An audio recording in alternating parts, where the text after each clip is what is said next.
और अब हम नेक्स्ट पैनल की तरफ आगे बढ़ते हैं।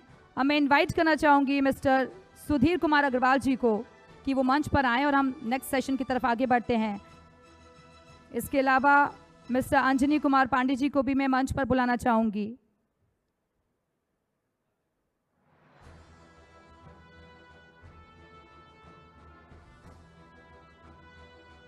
और हमारे नेक्स्ट गेस्ट हैं मिस्टर सुरेंद्र कुमार जग्गी जी। प्लीज़ मैं चाहूँगी कि आप भी स्टेज पर आएँ। और हमारे सहयोगी जेपी प्लीज़ आप मंच पर आइए और नेक्स्ट सेशन हम आगे बढ़ाते हैं। तो ये वो लोग हैं, ये वो शख्सियत हैं जो कि अलग पहचान रखते हैं और रियल एस्टेट के सेक्टर में इनका भी अहम योगदान रहा है। लंबा एक्सपीरियंस है, लंबा अनुभव है, जिसके बलबूते ये काम कर रहे हैं और लखनऊ को, ख़ास तौर पर उसके आसपास के इलाके को संवारने में इनका भी अहम योगदान है। तो आइए नेक्स्ट पैनल की तरफ हम आगे बढ़ते हैं और जेपी में चाहूँगी कि आप सेशन को आगे बढ़ाएं। शुक्रिया दिव्या। तो देखिए, हम बात कर रहे हैं रियल एस्टेट की, बहुत महत्वपूर्ण भूमिका है यूपी की। अगर हम इकोनॉमी की बात करें तो इनकी बहुत अहम भूमिका है और बहुत सारे हमारे साथ देखिए मशहूर बिल्डर हैं, सभी का परिचय करा दिया है और अपने बहुत सारे प्रोजेक्ट चला रहे हैं और सपनों का घर जो लोग देखते हैं उसका पूरा करने में इनकी अहम भूमिका है। हमारे साथ सुधीर जी हैं, हमारे साथ अंजनी कुमार पांडे जी हैं, हमारे साथ सुरेंद्र कुमार जग्गी जी हैं। आप तीनों का बहुत बहुत स्वागत है। चर्चा की शुरुआत सुधीर जी मैं आपसे करना चाहूँगा। मेरा महत्वपूर्ण सवाल है कि सर, रियल एस्टेट में तेज़ी के साथ मतलब कि काम हो रहा है और बहुत रफ्तार से आप लोग घर भी दे रहे हैं, लेकिन आपके ग्रुप की बात करें तो आपके ग्रुप की खासियत क्या है और जो लोग आपसे जुड़ रहे हैं, आप पर जो भरोसा करते हैं, वो क्यों करते हैं और क्यों करें आप पर? हेलो जी, रखिएगा। देखिए, भरोसा जो मार्केट में है, जो आप काम कर रहे हैं, थोड़ा माइक ऊपर कर लीजिएगा सर।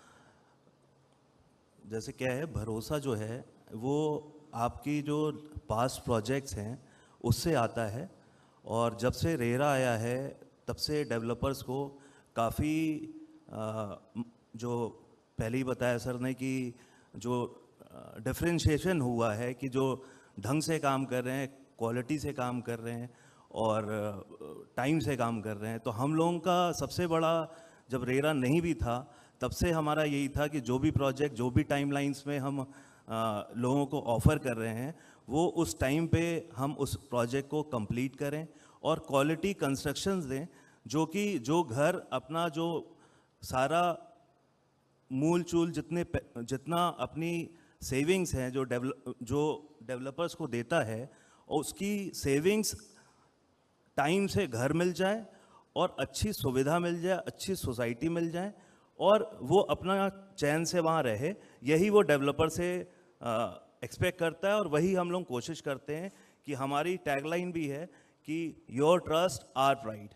तो बेसिकली यही है। ठीक है, मेरा नेक्स्ट सवाल अब अंजनी जी से है। अंजनी जी, क्योंकि कहते हैं कि बिजनेस वही इंसान कर सकता है जिसे रिस्क लेना आता हो, तो आपने इस प्रोजेक्ट को कैसे शुरू किया? 15 इयर्स का एक्सपीरियंस भी है आपको, कैसे आपने ये मुकाम हासिल किया और आगे की संभावनाएं आप किस तरीके से देख रहे हैं? मैडम नमस्कार। जैसा कि आपको पता होगा, Omaxe is one of the oldest builder in Uttar Pradesh और हमारा जो स्लोगन है वो है टर्निंग ड्रीम्स इनटू रियलिटी। हर इंसान जिसको एक घर चाहिए होता है, जो हमारे पास आता है, हम उसके सपने को पूरा करते हैं और हमारी सफलता का अनुमान आप इस बात से लगा सकती हैं कि हम 37 सालों से काम कर रहे हैं, 8 राज्यों में हैं और मोर देन 30 सिटीज़ में हैं। हमने लखनऊ में ही 3 प्रोजेक्ट्स हम डिलीवर कर चुके हैं, ओमैक्स साइट्स, ओमैक्स सिटी और इंटीग्रेटेड टाउनशिप, और अभी हम एक हाईटेक टाउनशिप कर रहे हैं पीजीआई के पास। तो हमारा जो उद्देश्य ये है कि सरकार की नीतियों के अनुरूप हम जनता को उसकी सहूलियत के हिसाब से, उसकी आवश्यकताओं के हिसाब से एक अच्छा सुनहरा घर दे सकें। ओमैक्स ग्रुप की बात करें, क्योंकि आपने भी जिक्र किया, बहुत पुराना ग्रुप रहा है। मेरे शायद जो जानकारी है, पहले दिल्ली एनसीआर फरीदाबाद से आप लोगों की शुरुआत हुई, लेकिन यूपी तक आप देखते हैं कितनी चुनौतियां हैं, क्योंकि जिस तरह मैंने कहा, भरोसा हर ग्रुप के बायर्स के लिए सबसे ज़रूरी है कि आप जिस ग्रुप के साथ जुड़ रहे हैं वो भरोसे लायक है या नहीं है। वो भरोसा आप कैसे जगाते बायर्स में? बेसिकली हम जो उनसे वादे करते हैं उनको टाइमली पूरा करते हैं। जो हम अपने बिल्डिंग्स में या रेजिडेंशियल प्रॉपर्टीज़ में या कमर्शियल प्रॉपर्टीज़ में जो हम अपने चीज़ें बताते हैं कि क्या क्या उनको सुविधाएं दी जाएंगी, वो उनको हम देते हैं, टाइमली डिलीवर करते हैं, क्वालिटी का ध्यान रखते हैं, तो हमारे पास बायर्स आते हैं। और अगर जो एफ्लुएंट बायर्स हैं वो हमारे पास कई बार आते हैं, उनकी कई प्रॉपर्टीज़ होती हैं, तो क्योंकि हम जो वादे करते हैं उनको डिलीवर करते हैं तो बायर्स आते हैं। चुनौतियां तो रहती ही हैं, लेकिन सरकार की जो भी पॉलिसीज़ आज के टाइम में चल रहे हैं, जिसमें कस्टमर्स के लिए भी अच्छी चीज़ें हैं, बिल्डर्स के लिए भी अच्छी चीज़ें हैं। अगर आप लखनऊ को देखिए तो लखनऊ का जो पिछले 10 सालों में डेवलपमेंट हुआ है, उससे ईज़ ऑफ लाइफ कस्टमर्स के लिए भी आई है और हमें भी ईज़ ऑफ डूइंग बिजनेस हमको मिला है यहाँ पर। सुरेंद्र कुमार जगी जी, मेरा सवाल आपसे, क्योंकि एल्डिको जो है एक रेपुटेटेड कंपनी है, पुराना ब्रांड है और लखनऊ में भी लोग इसे काफ़ी पसंद भी करते हैं, तो आपके सफ़र के बारे में भी हम जानना चाहेंगे, कैसे ये हासिल किया आपने? Thank you. एल्डिको पिछले 35 साल से जो है इस रियल एस्टेट मार्केट के अंदर है, और न केवल लखनऊ बल्कि देश के 6 स्टेट और 22 शहरों में काम कर रहे हैं। और जो एल्डिको की पहचान है वो केवल उसके डिलीवरी पैटर्न से है कि हम लोगों को लोग इस चीज़ से पहचानते हैं कि हम थोड़ा छोटा काम करते हैं लेकिन एक अच्छा काम करते हैं, और एक मेन फोकस होता है हमारा डिलीवरी पे। कि जैसे हमने एट ए टाइम हमारे एक शहर में 2, 3, 4 प्रोजेक्ट चलते हैं, ऐसा नहीं होगा कि हम बहुत सारे प्रोजेक्ट कर लें और सब में कहीं पिछड़ जाए, क्योंकि जो ये रियल एस्टेट है ये बहुत अनसर्टेनिटी का गेम है। इसमें कभी कभी जैसे कि बीच में कोविड आ गया, कुछ भी चीज़ आ सकती है जिससे कि आपको कभी मटेरियल के दाम बहुत ज़्यादा हो जाते हैं, कभी लेबर की शॉर्टेज हो जाती है, तो बहुत सारे चैलेंजेस आते हैं। तो बट जब आप थोड़ा काम करेंगे तो आप क्वालिटी भी काम कर पाएंगे, जो आपके कमिटमेंट्स होंगे वो भी आप कर पाएंगे, डिलीवर भी कर पाएंगे। इस सब को देखते हुए यही एक पहचान है जो बेसिकली जिसके नाम से एल्डिको जाना जाता है। और यही एक रीज़न है कि बहुत सारे एग्जिस्टिंग कस्टमर जो है वो अपने आप लौट के आ जाते हैं या अपने जानने वालों को, अपने रिश्तेदारों को रिकमेंड कर देते हैं, जिससे कि बहुत ज़्यादा एफर्ट्स भी नहीं करना पड़ता सेल का। हम लोग जैसे ही प्रोजेक्ट लॉन्च करते हैं तो बहुत ही इनिशियल स्टेज पे जुड़ जाते हैं, मतलब हमारे काफ़ी 80-90% प्रोजेक्ट बिक जाता है। और देखिए रेरा तो अभी आया है, बट जो रेरा के नियम है कि आप एक प्रोजेक्ट का पैसा एक प्रोजेक्ट में यूज़ करें, आप पैसे को साइफन ना करें, ये शायद हमारे टॉप मैनेजमेंट की पहले से ही ये नीति थी कि हम ऐसा नहीं करेंगे। और रेरा के आने के बाद से जो चीज़ें हैं वो और अच्छी हो गई हैं। मतलब लोगों को जो है ये पता चल गया है कि भाई अगर रेरा रजिस्टर्ड है तो इन्होंने रेरा ने भी सब चीज़ें देख ली होगी, इनकी भी सब चीज़ें देख ली, उससे भी बहुत फ़ायदा मिला है। और जहाँ तक बात है कि कमिटमेंट्स की, हम लोगों ने बहुत सारे प्रोजेक्ट जो हैं वो गवर्नमेंट के साथ मिलकर किए हैं। पीपीपी प्रोजेक्ट करे हम लोगों ने उनके साथ। जैसे अगर हम देखें कि सरकार की नीति आई है, हाईटेक इंटीग्रेटेड पॉलिसीज़ आई हैं, तो उसमें बहुत सारे लोगों ने प्रोजेक्ट जो है रजिस्टर्ड कराए, लेकिन केवल एक एल्डिको ही ऐसा है जिसने केवल एक प्रोजेक्ट इंटीग्रेटेड में आज तक कंप्लीट किया है। Not even a single project in integrated और हाईटेक में आज तक कंप्लीट हुआ है, केवल एक ही प्रोजेक्ट हुआ है, वो एल्डिको का है। तो इस सब चीज़ों की वजह से जो है एल्डिको का एक बहुत अच्छा नाम है मार्केट के अंदर, और उसका हमें इनडायरेक्ट बेनिफिट बहुत मिलता है, क्योंकि कोई सुरेंद्र जी, आपने भी जिक्र किया रेरा आने से आपको लगा है कि जो बायर्स और बिल्डर्स के बीच जो विवाद है वो काफी कम हुए हैं, क्योंकि आप लोगों को भी कोर्ट कचहरी के चक्कर लगाने पड़ते थे, आपके बहुत सारे प्रोजेक्ट्स लटक जाते थे कोर्ट में जाने के बाद, तो वो चीज अब बहुत कम हुई है। बिल्कुल, रेरा का जो सबसे अच्छी चीज़ है उनके यहाँ कंसिलेशन फोरम है। तो जो भी कस्टमर कंप्लेंट लेकर के आता है, रेरा चाहता है कि पहले आप कंसिलेशन में जाएं, और वहाँ पे वो बिल्डर और कस्टमर को साथ बैठा देता है कि ये किसी तरीके से आपस में कंप्रोमाइज़ हो जाए। और मैं आपको ये बताना चाहूँगा कि जितने भी ये कंसिलेशन के केसेस हैं, इसमें इंडिया में यूपी सबसे आगे है। सबसे ज़्यादा कंसिलेशन के केसेस जो है यूपी रेरा ने जो है सेटल किए हैं, और हमारे यहाँ तो कोई केस बचता ही नहीं है। हमारे यहाँ कभी इक्का दुक्का कोई अगर लीगल केस आ भी जाता है तो हम लोग फ़ौरन जो है उसको कंप्रोमाइज़ करके वहीं ख़त्म कर देना चाहते हैं। आगे लीगल बैटल में देखिए टाइम वेस्ट होता है, पैसा वेस्ट होता है, रेपुटेशन ख़राब होती है। ये सब चीज़ों को देखते हुए लीगल पे जाना ही नहीं चाहिए। मेरा मानना है कि अगर कहीं पे आपस में आप कस्टमर के साथ बैठ जाएं तो आपके केस वैसे ही सेटल हो जाएंगे। और कंसिलेशन तो बहुत ही अच्छा फोरम है, मतलब बहुत ही अच्छा एक ऐसा प्लेटफॉर्म है जिसपे कि जो है UP RERA is number 1। Sudhir ji, क्योंकि कोरोना काल की वजह से जो वो दौर था उस समय प्रॉपर्टी को भी काफ़ी नुकसान हुआ, बिल्डर्स को भी काफ़ी दिक्कतें हुई। आपको लग रहा है कि उसके बाद अब बूम पर है ये रियल एस्टेट का कारोबार, और आपको लग रहा है कि जो आप ऋषिता ग्रुप है और रोजगार में कितनी बड़ी भूमिका है इस ग्रुप की, और कितने लोगों को आप रोजगार दे पा रहे हैं इससे, क्योंकि ये भी एक रियल एस्टेट के जरिए बहुत सारे लोगों को रोजगार मिलता है। देखिए, कोविड के बाद तो ये सबको समझ में आ गया कि घर से बड़ी कोई चीज़ नहीं है, और घर की डिमांड जो है कोविड के बाद पूरे इंडिया में बहुत बूम करी है। और जैसे आप देख रहे हैं कि कोई भी कंप्लीट प्रोजेक्ट में कभी भी इन्वेंट्री नहीं मिलती है लास्ट 2-3 इयर्स में, कि अगर कोई अच्छा प्रोजेक्ट्स आपको देखना है तो आपको इन्वेंट्री नहीं मिलेगा, तो लॉन्च प्रोजेक्ट में मिल जाएगा, जिसका अगर क्रेडिबिलिटी है डेवलपर का तो लॉन्च पे ही बिक जाता है। दूसरा, रियल एस्टेट तो देखिए क्या है कि एग्रीकल्चर के बाद सबसे बड़ा सेक्टर है, और जो हमारे 75% एग्रीकल्चर लोग हैं उनमें लेबर्स और अनस्किल्ड लेबर और लेबर, वो दोनों उस तरह के आते हैं कि उनको एम्प्लॉयमेंट का सबसे बड़ा ज़रिया रियल एस्टेट है। तो सबसे ज़्यादा टेक केयर आज की डेट में अगर कोई कर रहा है सेक्टर, वो रियल एस्टेट कर रहा है, जो पूरी इंडस्ट्री को, पूरी इकोसिस्टम को वो काफ़ी कर रहा है। उसके साथ जितने भी एक घर बनाने में कम से कम 200 इंडस्ट्रीज़ होती हैं, और उनको सपोर्टिव 1000 इंडस्ट्रीज़ होती हैं जो करती हैं। तो उनके लिए जितने लोग हैं, जो मैन पावर चाहिए, जो स्किल चाहिए, जो इकोसिस्टम चाहिए, जो बिजनेस हाउसेज हैं, वो सारे रियल एस्टेट के साथ जुड़े हुए हैं। अगर आप देखेंगे तो अगर रोटी कपड़ा मकान में आप देखें तो मकान ऐसी चीज़ है वो 80% इंडस्ट्रीज़ को मतलब टेक केयर करती है, और बाकी तो जो कपड़ा है वो सिर्फ उससे कुछ ही इंडस्ट्रीज़ हैं, और 70% जो हमारे एग्रीकल्चर्स लोग हैं वो रोटी को टेक केयर करते हैं। तो ये एक पूरा इकोसिस्टम है जो रियल एस्टेट जो सबको देता है। ठीक है, मेरा नेक्स्ट सवाल अंजनी जी से। अंजनी जी, क्योंकि कोरोना काल के बाद हमने देखा है कि इस सेक्टर में भी बूम देखा जा रहा है, ग्रोथ हुई है इस सेक्टर में भी, आपको किस तरीके से संभावनाएं नजर आती हैं, और विकास यात्रा में निजी क्षेत्र के जो भूमिका है उसको आप किस तरीके से देखते हैं? देखिए, वर्ल्ड इकोनॉमिक फोरम की एक रिपोर्ट आई थी कि 2035 तक 70% भारत जो है वो शहरीकरण की तरफ मूव कर जाएगा। तो रियल एस्टेट की डिमांड तो काफ़ी इसमें अच्छी चल रही है। सर थोड़ा माइक ऊपर गए। क्योंकि युवा भी माइग्रेशन कर रहा है, जॉब अपॉर्चुनिटीज़ के लिए शहरों में आ रहे हैं। और मैं आपको बताना चाहूँगा कि रियल एस्टेट आज के टाइम में भारत में 20% लोगों को एम्प्लॉयमेंट देता है, जो भी वर्किंग पॉपुलेशन है। तो ग्रोथ काफ़ी हो रही है, और आप जब शहर बढ़ता है तो रियल एस्टेट की डिमांड भी बढ़ती है। जैसे लखनऊ को लिया जाए तो IT सिटी आ रही है, मेट्रो आ रहा है, रिंग रोड बन रही है, आउटर रिंग रोड बन रही है, कानपुर लखनऊ हाईवे बन रहा है। तो इससे क्या होगा कि लोगों का माइग्रेशन भी शहर में हो रहा है, बड़ी बड़ी बाहर की कंपनीज़ भी आ रही हैं। तो रियल एस्टेट के लिए एक अच्छा मार्केट बन रहा है।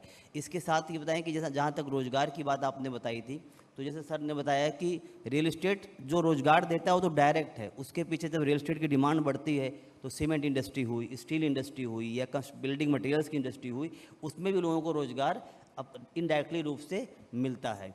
और जैसे अभी की भूसेड्डी साहब ने बताया कि अब टायर A से टायर 2 और टायर T सिटीज़ में भी मल्टी स्टोरी का कल्चर आ रहा है, तो वहाँ भी स्कोप काफ़ी है। और जैसे भारत पूरे वर्ल्ड में भी 3rd इकनॉमी बनने वाला लार्जेस्ट, तो उसके हिसाब से बाहर का इन्वेस्टमेंट भी आ रहा है। लोगों की क्वालिटी ऑफ लाइफ को लेकर एक डिमांड भी बढ़ रही है कि हमको अच्छे फ्लैट्स चाहिए, ईज़ ऑफ लाइफ चाहिए। आज के सब भाग दौड़ की ज़िंदगी में लोगों के पास समय कम है, तो ईज़ ऑफ लाइफ भी चाहिए, उनको सारी एमिनिटीज़ भी चाहिए। तो डिमांड मार्केट में बढ़ रही है। और कोविड के बाद जैसा कि बताया सुधीर जी ने कि रियल एस्टेट की डिमांड काफ़ी बढ़ी है, और लोग रियल एस्टेट में इन्वेस्ट भी कर रहे हैं। और as a investor point of view से भी आप देखें तो जो रिटर्न मिल रहा है रियल एस्टेट में वो भी काफ़ी अच्छा मिल रहा है, इसलिए रियल एस्टेट की डिमांड काफ़ी बढ़ रही है। लेकिन अंजलि जी, खासकर जो बिल्डर्स होते हैं उस पर जो बायर्स होता है वो यही आरोप लगाता है कि ये तो बाल बनाया और निकल जाते हैं। लेकिन आपको लग रहा है कि वो स्थिति, आप क्योंकि एक अच्छे ग्रुप के हैं, यहाँ पर ओमेक्स बड़ा ग्रुप है, आपका बिजनेस हेड है आप, तो आप लोगों के लिए ये भी होता है कि चलिए हमने आपको फ्लैट दे दिया या बना दिया, आपने कोई भी चीज़ें वहाँ डेवलप की, उसके बाद उसको फॉलो करते हैं, या वही है कि जो बायर सोचता है कि भैया माल बनाया और निकल गया बिल्डर्स? नहीं, ऐसा बिल्कुल भी नहीं। आज के टाइम में सरकार की तरफ से ऐसे कंप्लायंसेज आ गए हैं कि बिल्डर निकलता नहीं, बिल्डर की रिस्पॉन्सिबिलिटी रहती है, वो प्रॉपरली RWA बना के उनको हैंड ओवर करता है, और अगर कभी ऐसी कोई मेजर दिक्कतें आती हैं तो बिल्डर हमेशा खड़ा रहता है। ऐसा नहीं है कि बिल्डर बनाया और चला गया। इतने कंप्लायंसेज गवर्नमेंट की तरफ से भी हमें करने पड़ते हैं कि हम हमेशा उनके साथ खड़े रहते हैं। जी ये सुरेन जी, मेरा आपसे सवाल, क्योंकि बायर्स की तो हम बात ही कर रहे हैं, बायर्स के लिए तो रेरा भी बना दिया, सरकार भी खड़ी है, लेकिन बिल्डर के लिए एक क्या चुनौती है इस दौर में? आपकी सुनवाई होती है?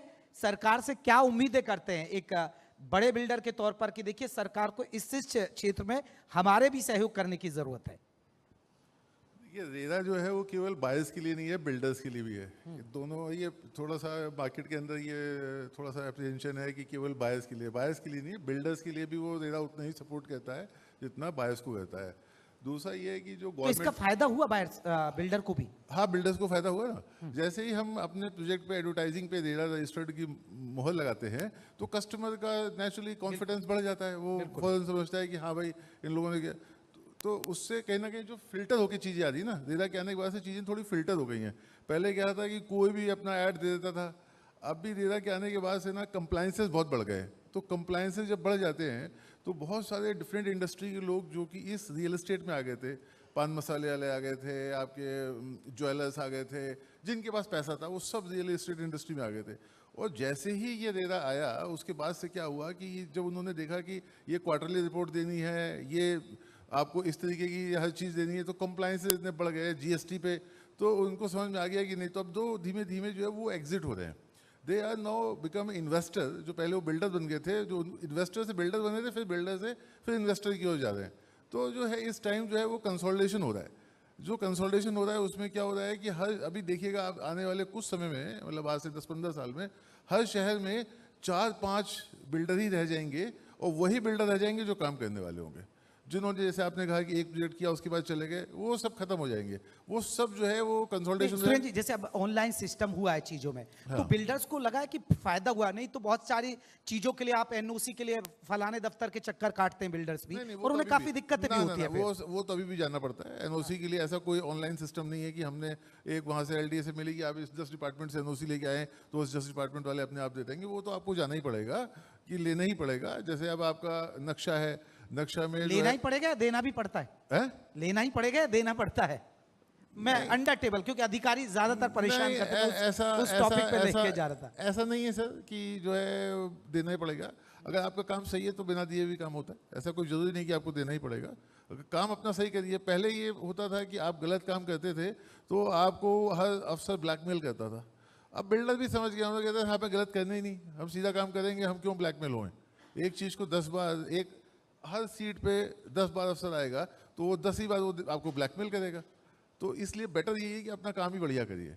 जो आपने डिज़ाइन बनाया वो डिज़ाइन बनाइए, चेंजेस ही मत करिए, ताकि आपको ब्लैकमेल ही ना कर पाए। फिर कस्टमर के जो जितने भी आपके एलिगेशंस हैं वो भी ख़त्म हो जाते हैं।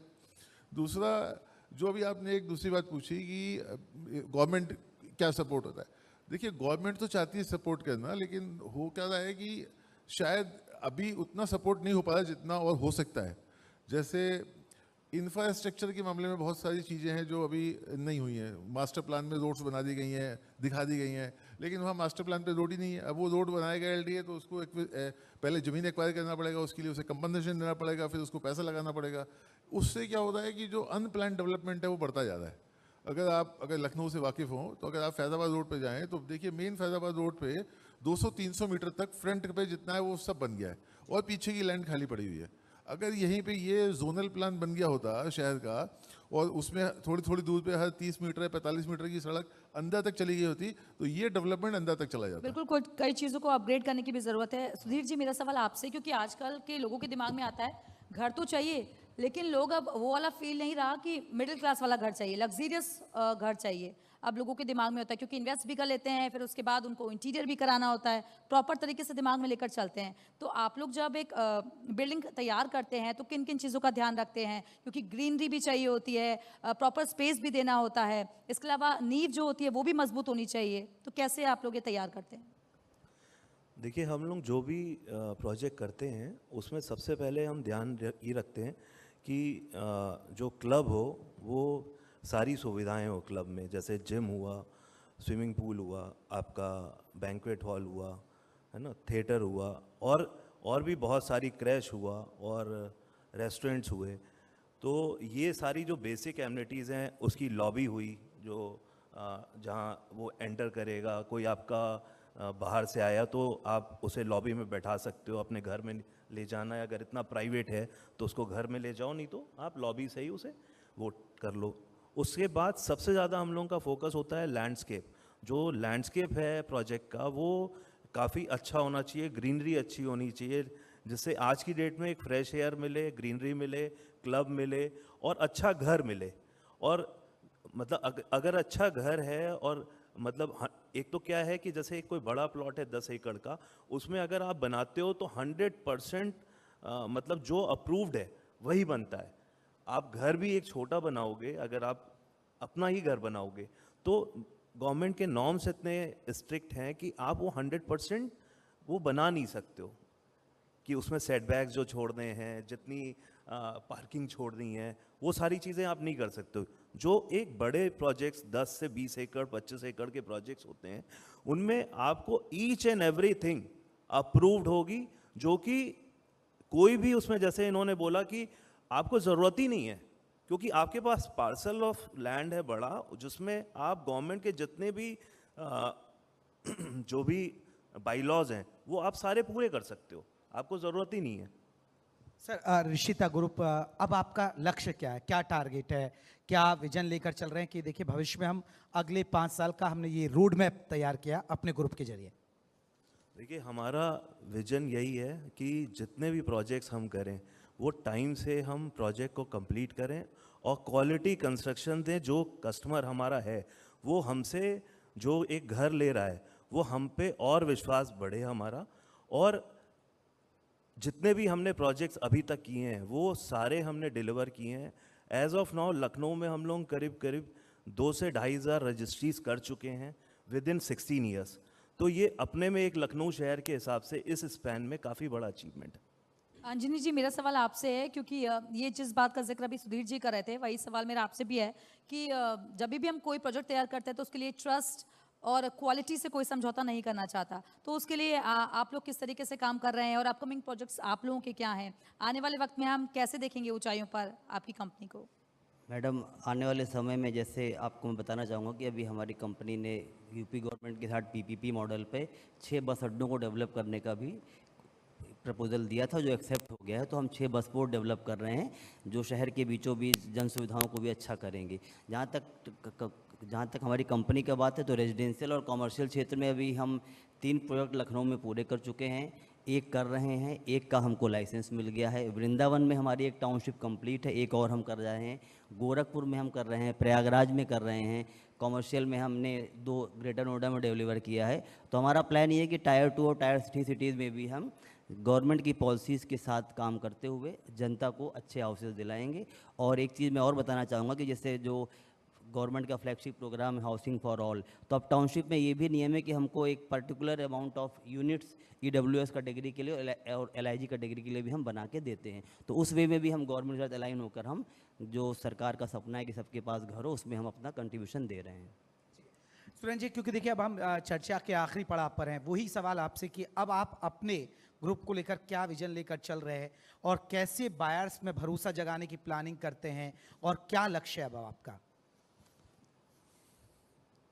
देखिए, हम लोगों ने कुछ ऐसे पॉलिसी डिसीजन लिए हैं जिससे कि जो कंपनी को हम और आगे ले जा सकें। जैसे अब जितने भी हमारे हाई राइज बिल्डिंग हैं वो कंपनी ने डिसाइड किया है कि हम लोग माई-वन टेक्नोलॉजी पे जाएंगे। माई-वन टेक्नोलॉजी एक ऐसी टेक्नोलॉजी है जिसमें कि जो पूरा कंक्रीट और स्टील और कंक्रीट की वॉल्स होती हैं, तो उसका जो एक स्ट्रक्चर होता है वो एक नॉर्मल स्ट्रक्चर से बहुत ज़्यादा कठोर होता है, मतलब अच्छा होता है। दूसरा, उसके अंदर जो है वो सी पे जो लीकेज की जो प्रॉब्लम्स होती हैं वो ख़त्म हो जाती हैं, बिकॉज सी पे जो लीकेज जो है वो केवल प्लास्टर से आगे बढ़ता है। जब प्लास्टर उसके अंदर होगा ही नहीं तो उसके अंदर सी पे जो लीकेज की जो भी समस्या होगी वो फ़ौरन पिक्चर में आ जाएगी और उसको एकदम ठीक कर लिया जाएगा। तो उससे क्या होगा, एक तो बिल्डिंग की लाइफ और बढ़ जाती है और बिल्डिंग को जो हर 7-8-10 साल में पेंट कराना पड़ता है उससे मुक्ति मिलकर के और 14-15 साल टाइम बढ़ जाता है, जिससे कि जो है RWS को काफ़ी फ़ायदा होता है। और जहाँ तक लक्ष्य है कि एल्डको इस अभी तक केवल नॉर्थ इंडिया में है, तो अगर हमें नॉर्थ इंडिया के बाहर भी कोई अच्छा प्रोजेक्ट मिलेगा तो डेफिनेटली वी विल गो।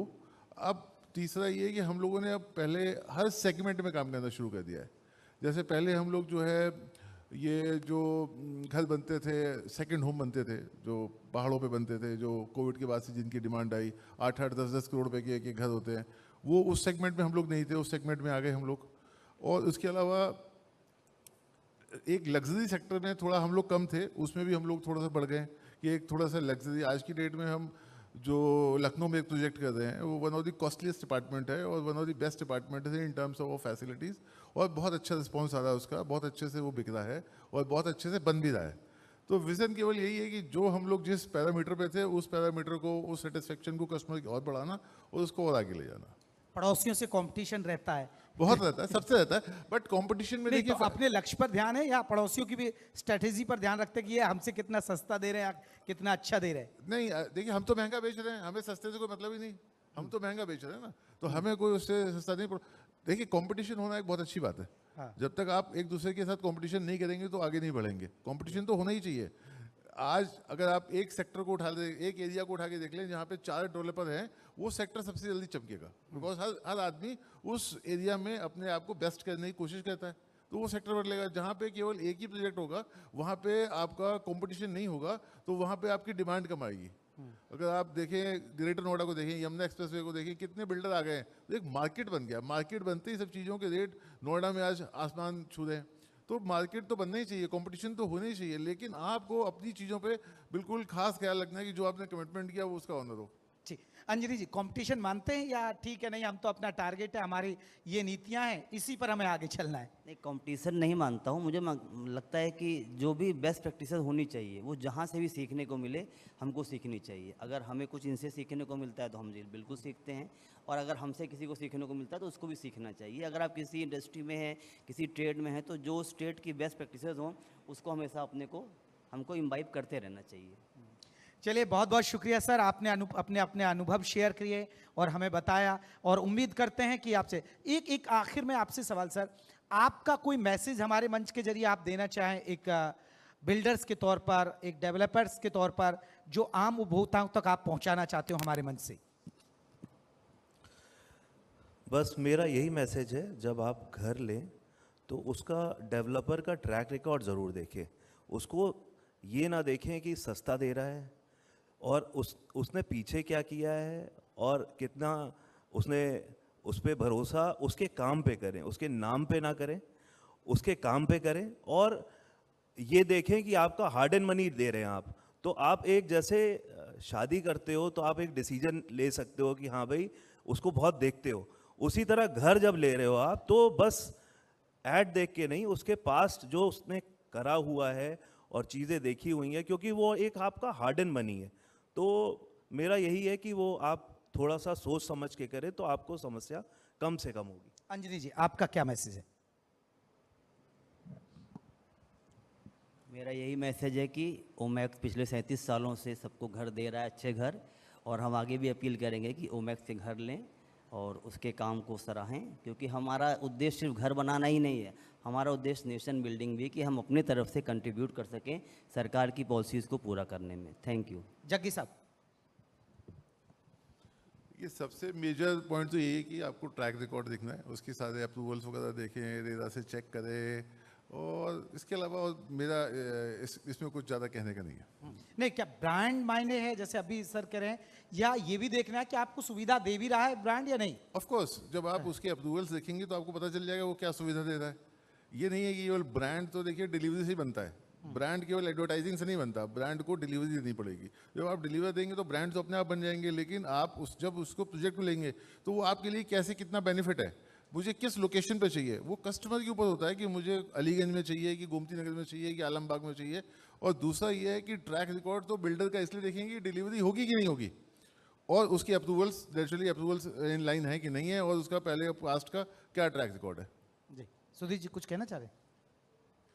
मेरा एक गवर्नमेंट से भी इस मंच के माध्यम से अनुरोध है कि रियल एस्टेट सेक्टर इतना बड़ा है और इतनी इंडस्ट्रीज इसके साथ लगी हुई हैं, इसको मैं क्रेडई के माध्यम से, नैरेटिको के माध्यम से और सभी माध्यम से इसको मैं गवर्नमेंट तक पहुंचाना भी चाहता हूं। अभी हम लोग ऑस्ट्रेलिया में क्रेडई मीट्स में थे, तो हम वहाँ पे भी हमने रिक्वेस्ट करी गवर्नमेंट से कि ये सेक्टर को आप अगर इंडस्ट्री का दर्जा दे दें, क्योंकि इसमें 200 इंडस्ट्रीज़ डायरेक्ट कनेक्टेड हैं और उसके साथ बहुत सारी इंडस्ट्रीज़ हैं, और अगर रियल एस्टेट को आप इंडस्ट्री का दर्जा दे देंगे तो हमें फंडिंग के लिए, बाकी चीज़ों के लिए एक इंडस्ट्री का एक अलग नॉर्म्स है और रियल एस्टेट का एक अलग नॉर्म्स है।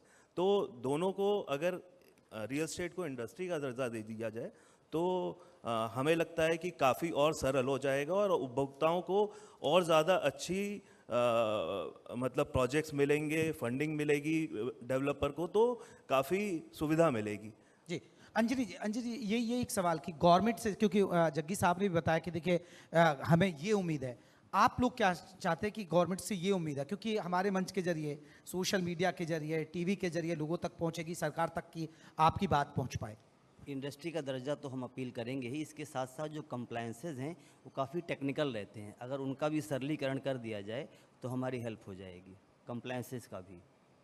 लेकिन क्योंकि गवर्नमेंट भी तो उम्मीद करते हैं कि आप भी सस्ते फ्लैट उपलब्ध कराएं, आप भी लोगों को पहुंचाएं, सुविधाएं पहुंचाएं। बिल्कुल बिल्कुल, हम जैसे हमने आपको बताया कि हमारी जितनी भी टाउनशिप्स हैं सभी को हम वहाँ पर EWS LIG के माध्यम से सस्ते फ्लैट भी देते हैं, रोजगार भी दे रहे हैं। और जहाँ हम टाउनशिप बनाते हैं, सिर्फ टाउनशिप नहीं बनाते हैं, उसके बगल जो अगल बगल जो इंफ्रास्ट्रक्चर होता है, चाहे रोड हो, चाहे पार्क हो, चाहे एमिनिटीज़ हों, उसके अलावा सोशल इंफ्रास्ट्रक्चर भी हम बनाते हैं। टाउनशिप के अंदर में स्कूल बनाते हैं, हॉस्पिटल बनाते हैं, मैरिज हॉल बनाते हैं। तो हमारी तरफ से हम जो भी हमारा बेस्ट हो सकता है वो हम करते हैं। और जहाँ तक सुधीर जी ने बोला, तो मैं ये भी इस फोरम से मांग करूँगा कि हमको इंडस्ट्री का दर्जा दिया जाए और जो कंप्लायंसेस जो टाइम टेकिंग होते हैं, बहुत टेक्निकल होते हैं, उसका सरलीकरण किया जाए। जी चर्चा को हालांकि हम खत्म करना चाह रहे थे, लेकिन हमें कहा गया कि थोड़े सा पूछिए उनसे, क्योंकि बहुत सारे लोग जो हमारे सोशल मीडिया, टीवी पर जानकारी जानना चाहते हैं बायर्स के लिए, क्योंकि उन्होंने कहा कि बायर्स पर भी बात करिए। क्योंकि मैं एक आम आदमी के तौर पर आपसे पूछता हूं कि जो बायर्स है, जो घर खरीदना चाहता है, वो चाहे आपके ग्रुप में इन्वेस्ट करे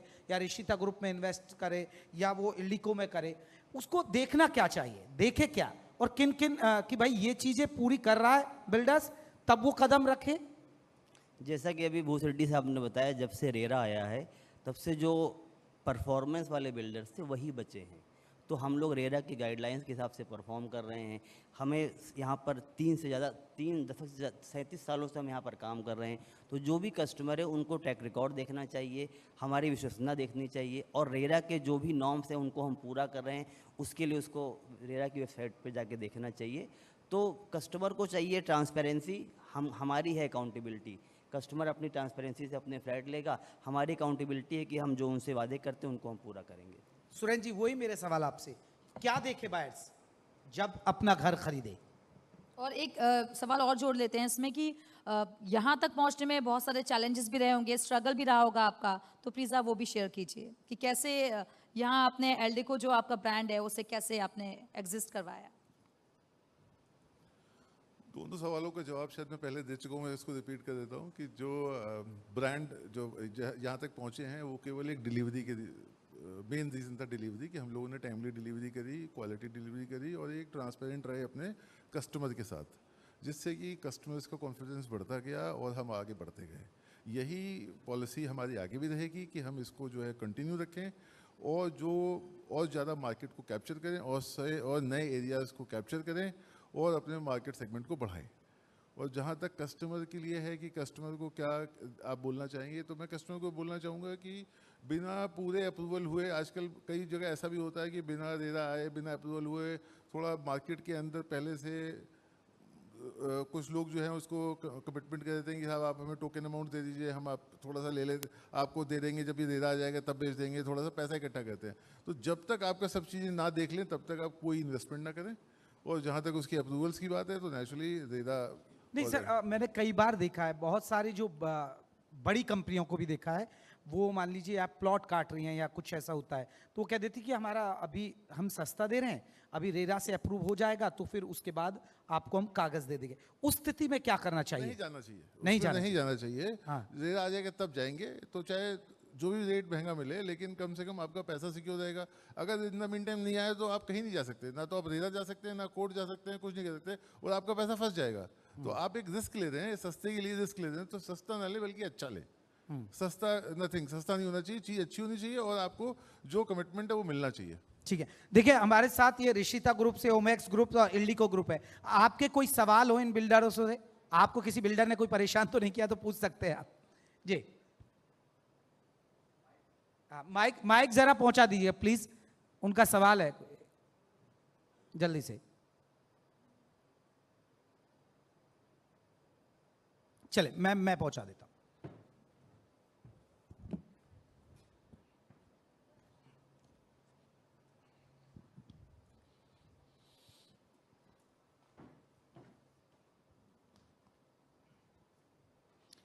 किसी का कोई और सवाल हो तो आप जरूर पूछ सकते हैं, क्योंकि ये तीनों बड़े बिल्डर्स हैं और अगर घर खरीदने का मन भी है तो आप बात भी कर सकते हैं। हेलो सर, नमस्ते। मेरा नाम शशि प्रकाश मिश्रा है और मैं लखनऊ विश्वविद्यालय का छात्र हूँ।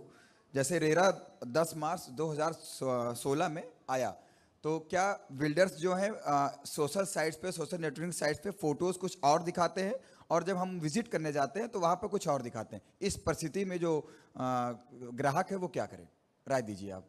जी सुधीर जी, आप ही बता दीजिए। देखिए, अगर प्रोजेक्ट अप्रूव्ड है तो जो आपके एलिवेशंस हैं वही चीज़ आपको देखने को मिलेगी। अगर ऐसा कोई दिखा रहा है तो आपके हाथ में है कि आप उनसे फ्लैट की आप बात ही ना करें, जो आपको कुछ डिस्पैरिटी दिख रही है, दोनों में डिफरेंस दिख रहा है, तो उसकी कोई आपको ज़रूरत ही नहीं है कि आप उससे फिर देखें। वही मैं कह रहा हूँ कि ट्रस्ट आपको उसके 4 प्रोजेक्ट, लास्ट के 4-5 प्रोजेक्ट्स आप जो डिलीवर की है वो आप देखेंगे तो आपका कन्फ्यूजन दूर हो जाएगा और आपको कहीं नहीं जाने की ज़रूरत है। सबसे बेस्ट है उसके 4 प्रोजेक्ट देख लो जो लास्ट उसने डिलीवर किया है, और क्या टाइमलाइंस थी, कोविड के पहले उसने कैसा किया था, कोविड के बाद कैसा किया है, तो आपको सब कुछ पता चल जाएगा। आप किसी भी कंप्यूटर सिस्टम पे उसकी डेटा देख के आप डेवलपर को चूज़ ना करो। आप उसकी साइट जाओ, उसकी 4 साइट्स देखो और उसने क्या परफॉर्म किया है, उसने क्या रेट पे लॉन्च किया था, अभी क्या रेट है, कितना बेनिफिट मिला है ना, तो वो सारी चीज़ें आप देखोगे तो आपका बहुत बेनिफिट होगा। क्योंकि अगर किसी ने आपको सपोज 50 लाख की यूनिट है और 40 लाख रुपए में दे दी और थोड़े टाइम बाद वो यूनिट आप वाली जो 40 लाख की थी मिल गई आपको, वो 80 लाख की रह गई, और जो आपने 50 लाख की ली और वो 1.5 करोड़ रुपए हो गई, तो आपका वो 50 लाख रुपए वाली यूनिट लेने का डिसीजन ज़्यादा अच्छा है ना कि 40 लाख रुपए वाली यूनिट का। मैं इस तरह से अपनी बात को ख़त्म करूंगा। ठीक है, किसी का जी उधर एक भी पहुंचा आप दीजिए। तीनों से एक सवाल है कि आप जो भी प्रोजेक्ट लॉन्च करते हैं, एक लेवल जो हायर कॉस्टिंग होती है काफ़ी अपर लेवल की होती हैं। मिडिल कैटेगरी के लोगों के लिए या फिर कोई ऐसा डिस्काउंट्स ऑफर ऐसा हो जो मिडिल कैटेगरी के लोग भी उसको आपके प्रोजेक्ट में ले सकें, ऐसा कुछ कभी प्लान है आप लोगों का? ठीक है, माइक इधर पहुंचा दीजिए। जी सर, कोई आप जवाब देंगे? आप दें। क्या है कि जो आज की डेट में अगर हम कंपेयर करें तो 2017-18 में हम लोग ने गोमती नगर एक्सटेंशन में प्रोजेक्ट लॉन्च किया था। उसमें हमने 35 लाख रुपए से लेके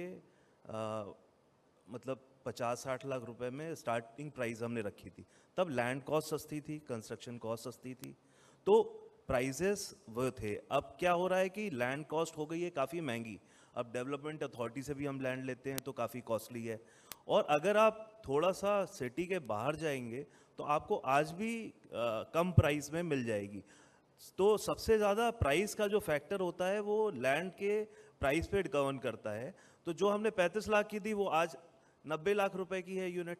तो बेसिकली अब प्राइस ही बढ़ गया है, तो जो इन्वेस्टर है उसका तो बेनिफिट हुआ ही। तो ये आपको देखना है कि कौन सा इमर्जिंग एरिया है जहाँ पे आप प्रॉपर्टी लें। आज भी प्रॉपर्टी सस्ती है, लेकिन वो एरिया आपको चूज करना पड़ेगा आपको अपनी पॉकेट के हिसाब से। ठीक है, सर के पास माइक भेज दीजिए प्लीज। हाँ जी, हेलो, ये सवाल है कि कभी कभी ऐसा जो लेट पेमेंट कर देते हैं जो बायर आपके होते हैं, तो उस पे ब्याज जोड़ते हैं, तो क्या किसी की मजबूरी में अगर कोई लेट पेमेंट करता है तो उस दौरान क्या ऐसा कोई टर्म्स, ऐसा कोई नॉर्म्स आपके सर पास आप लोग हों? में से कोई जवाब? कोई देखिए रेरा के बाद क्या हुआ कि डेवलपर को टाइम से डिलीवरी देने का एक बाउंडेशन हो गया और डेवलपर भी लेट कर रहे हैं तो चल रहा है लेट सर, पेमेंट माइक दे चल रहे हैं और इसी तरह से डेवलपर भी बैंक पे फंडिंग कराते हैं। तो अगर बैंक से वो पैसा आपको एक ऐसे अमाउंट पे रेट सेट करके दे दिया आपको, और रेरा का प्रावधान भी है कि अगर कस्टमर लेट करेगा तो उसे लेट पेमेंट देना है और डेवलपर लेट करेगा तो उसे देना है। मतलब ये है कि अगर आपका थोड़ा बहुत लेट है तो कोई इशू नहीं है किसी भी डेवलपर को।